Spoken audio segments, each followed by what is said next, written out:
screen? We can see your slides. All right, so I'm waiting to see if I can see them. There we go. Let's move some of this away. All right.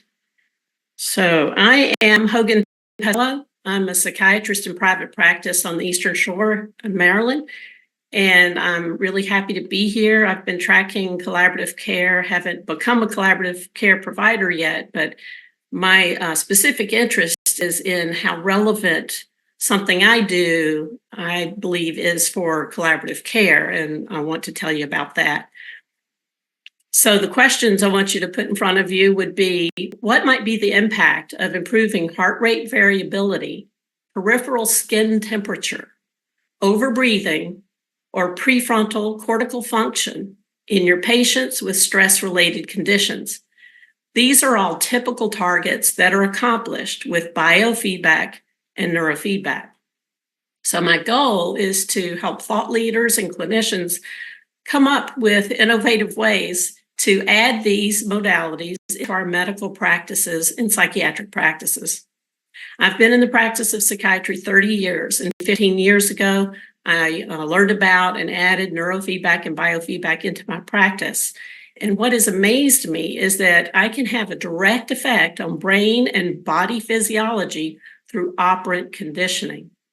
These are long-standing modalities. They're efficacious, they're safe, fairly inexpensive, fairly easy to learn to use, and can be administered by techs, nurses, parents, and sometimes patients themselves in the waiting room or at home with guidance.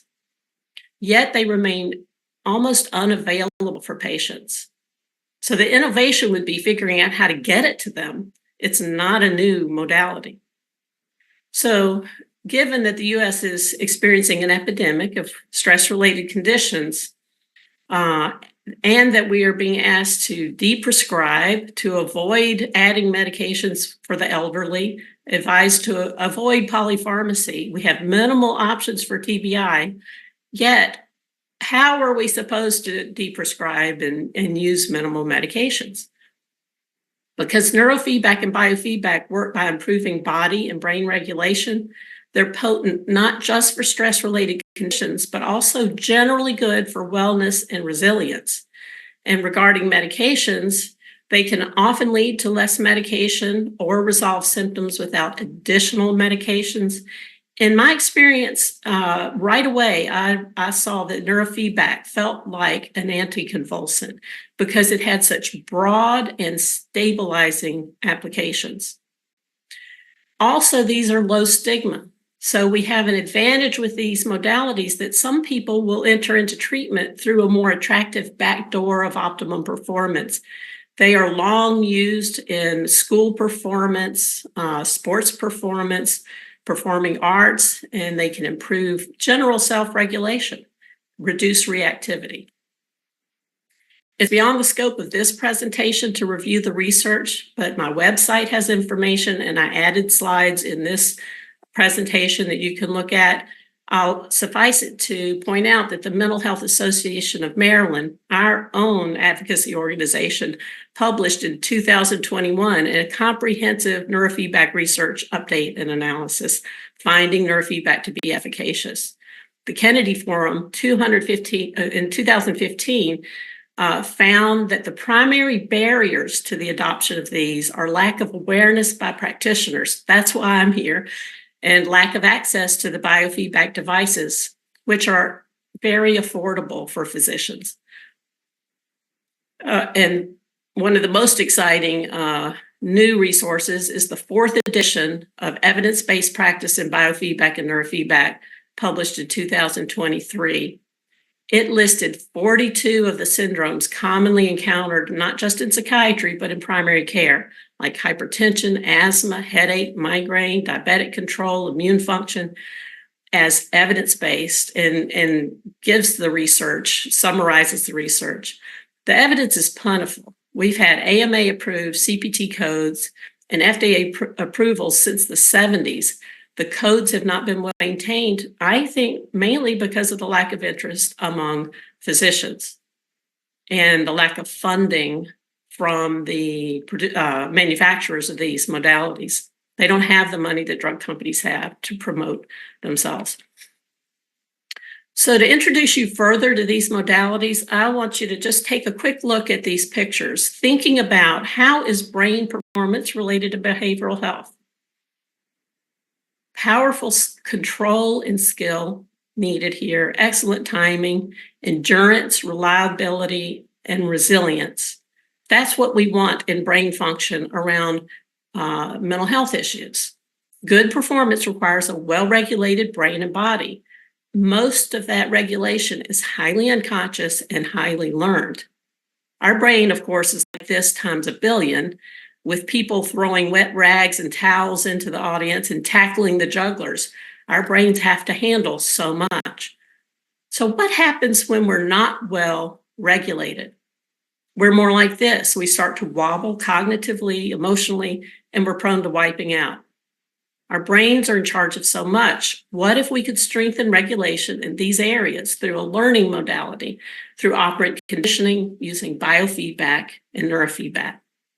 Neurofeedback and biofeedback are stabilizing, like adding a tail to a kite, but they also lead to strength and endurance of that self-regulation because they're like lifting weights, exercising, like learning. It takes repetition to grow that strength.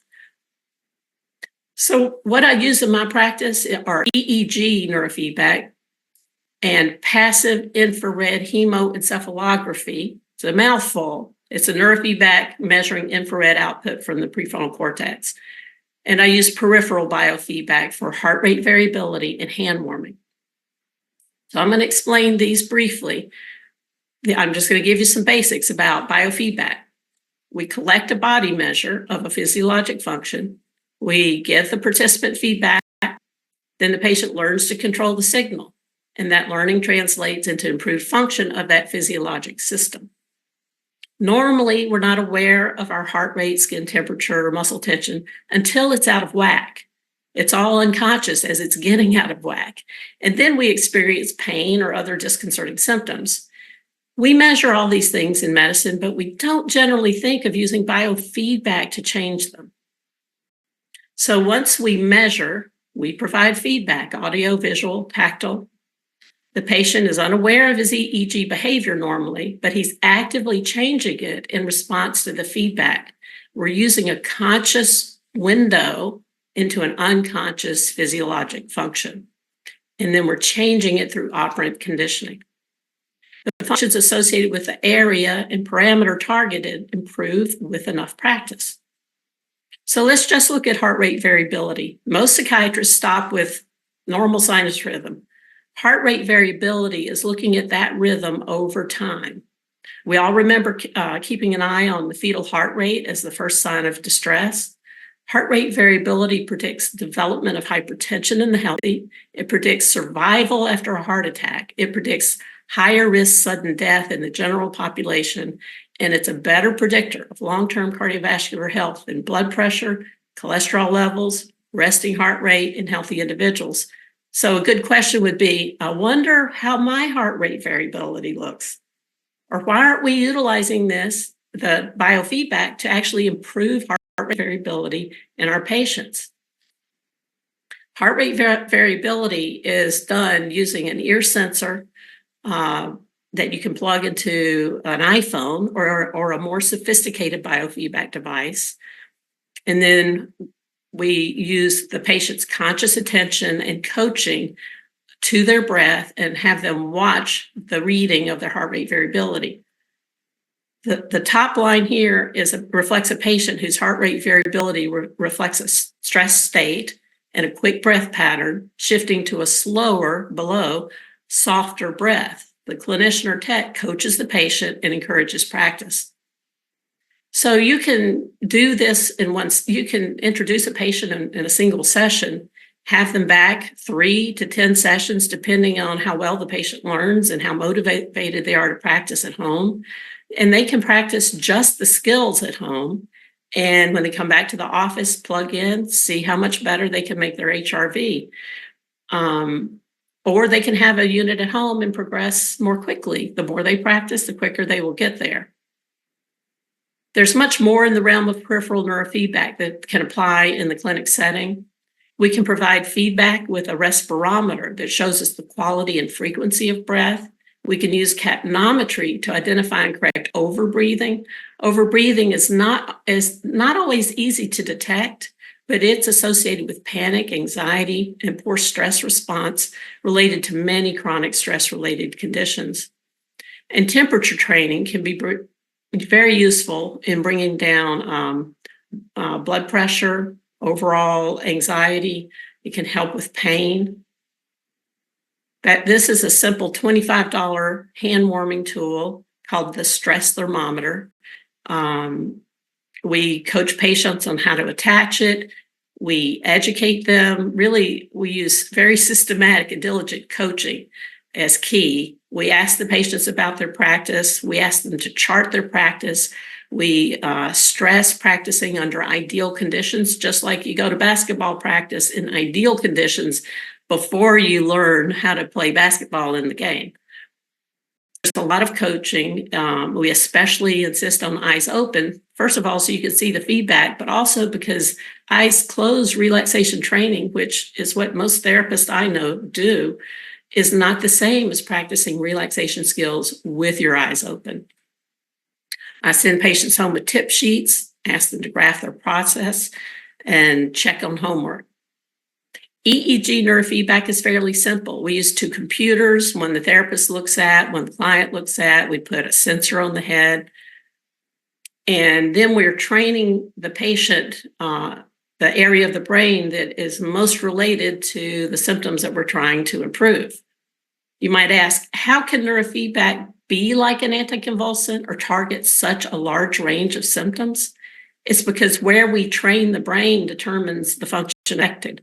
It's difficult to tackle these problems unless you address the brain directly. Some areas have very specific benefits, say in vision or attention. Others have broad effects on arousal or executive function. Again, that's the reason that it can have so many effects, because there are lots of brain regions. Even affecting one node of a brain network can affect the whole network. This is the kind of screen I would watch. It's what I use to set the reinforcement schedule or difficulty level. I'll just point out for you to notice the raw EEG. It's kind of high. And then beneath, we're filtering out the brain waves, and you can see that one of the inhibits has very slow, large waves. It's those waves that are making that EEG look dysregulated. Here's a normal looking EEG, small in height. So we're essentially asking this particular patient to reduce the tall, slow brainwave activities at that site on his brain. Normal EEG, the brain is more in tune in that area, more alert, focused, calm, efficient.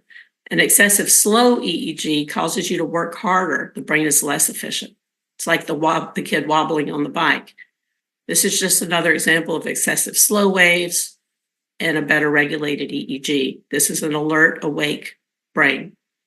This would be the feedback screen that the patient watches, where each of those EEG parameters that we're trying to train are represented here, and the patient's told to push the middle forward, the two on the sides, pull those chips back. Another form of neurofeedback, one I particularly enjoy watching patients respond to, is PIR-HEG. The target here is the prefrontal cortex, which we all know works by inhibition. So when we target it, it's like adding that tail to a kite. Patients gain more self-control. It's particularly potent with classic migraine, post-concussive symptoms, and reactive patients. It's helpful in situations, especially where patients are excessively responsive and overly an excessive rate and magnitude of their response to relatively benign stimuli. Training the prefrontal cortex to become dominant with reliability, strength, and endurance can improve symptoms. The prefrontal cortex controls all these things. Lots of the disordered behaviors and functions that we see in our patients are associated with problems of regulation in the prefrontal cortex. That's what I'm seeing in our journal articles, where there's, whether it's trauma or post-concussive symptoms, that we need to improve the strength of the prefrontal cortex. It's the part that makes us human. It's the parent in the room. So the patient with this one just wears a headband with an infrared camera. They watch a movie until the movie pauses. And at that point, the patient is instructed to shift their attention to the measure of their infrared function and to intend to improve that measure by quieting their mind. So that's the simple screen that pops up when the movie freezes, and they have to get that blue bar up past the yellow bar. So we will give them some conscious methods and coach them, but really the brain is experimenting like somebody trying to turn the light on in the basement. And the patient is noticing, they're up in the attic, noticing up, down, and they need a quiet mind. So they learn a conscious approach, but the actual effectiveness is through an unconscious physiologic function, learning. So I wanted to show you a few images. This is a normal infrared image. This is a patient with depression. Not all depressions will look like this, but makes sense. Left frontal lobe, right? That's where we do TMS, ECT. That's after a single infrared session, maybe 5-7 minutes. This patient has raised his infrared output, which reflects metabolism. This is a week later. So if you look back, started out like this, comes in like this a week later after that session. Now this one is the baseline another week later. So he held on to the improvement even longer. His brain is already learning, and after just 2 to 3 sessions. This is a woman with anxiety. This is immediately after her first session. This is a week later. So again, she holds on to some of that improvement. This is the baseline 5 sessions later, a week after her last session. So essentially, the learning is based on practice with enough lessons and learning. We're hoping the patient changes their physiology and that their baseline improves and there's more unconscious flexibility, adaptability, and resilience. So the take home is these are safe modalities. They're potent. They can target brain regions and specific physiology, and they are established medical and wellness treatments, evidence-based. Thank you for this chance to present. Thank you, Dr. Pusanella. You have a question. Is this kind of evaluation and treatment covered under most insurance plans?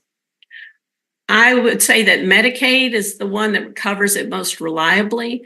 I've had some patients get authorization through special case agreements. What we really need is advocacy for updating of our codes, which have been neglected for years, partially due to what I said before. Physicians at the CPT code meeting have to advocate and vote for better codes. So Medicaid has covered it, but the other ones haven't necessarily covered it. I think Blue Cross Blue Shield will cover neurofeedback for some situations. I'm in private practice, so generally my patients pay out of pocket and then I submit the insurance for them. Sometimes I can get a single case agreement to cover neurofeedback. Okay. Does anyone have any additional questions for Dr. Pusanella?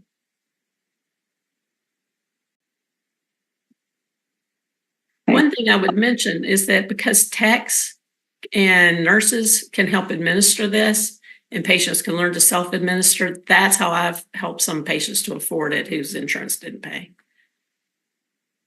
That's a great point. Thank you so much. So Dr. Bahiti is asking how much is the outpatient? How much is the out-of-pocket cost for the patients? Well, the outpatient cost, if they're seeing me, is my usual fee.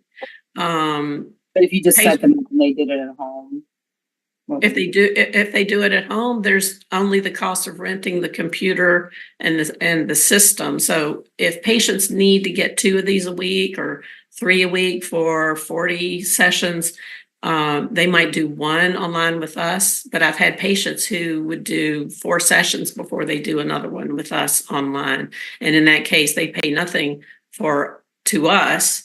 And they pay, I think it's a $99 fee a month to rent the software. They have to have a dedicated computer for the software. So it's a reasonable cost for patients that are capable of home training. My fantasy, of course, is to have a sets of equipment available where patients can come in, sit down, and train themselves with a little bit of help from a tech who's supervising others. And that needs a medical system, a clinic to provide. Okay. Are there any other questions for Dr. Passanelli? Okay, great.